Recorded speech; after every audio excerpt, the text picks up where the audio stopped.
Speaker sir, మీరు విశేషమైన అనుభవం కలిగిన సీనియర్ మెంబర్ సార్. మీరు గతంలో చాలా ఉన్నతమైన పదవులు కూడా చేస్తున్నారు. మేము సిన్సియర్గా మిమ్మల్ని ప్రార్థిస్తున్నాం సార్, దయచేసి రికార్డులు తెప్పియండి. ఎన్నిసార్లు ఇంటరప్షన్లు అయినాయి, ఎన్నిసార్లు మంత్రులు అంత అంత అంత ఎక్సైట్ అయ్యి మాట్లాడితే ఎట్లా సార్? మంత్రులు sir, the essence of democracy, దయచేసి కొత్త సభ్యులు కాంగ్రెస్ నుంచి 53 మంది ఉన్నారు.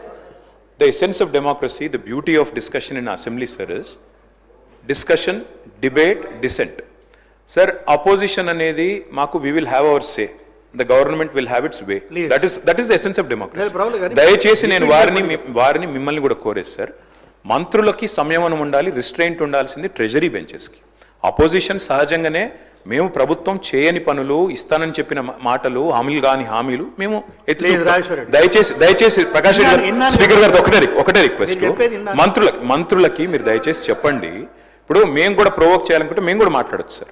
మేము కూడా చెప్పొచ్చు 30% కమిషన్ అని వాళ్ళ ఎమ్మెల్యేలు అంటున్నారు, 20% కమిషన్ అని సెక్రటేరియట్ లో ధర్నాలు అవుతున్నాయి.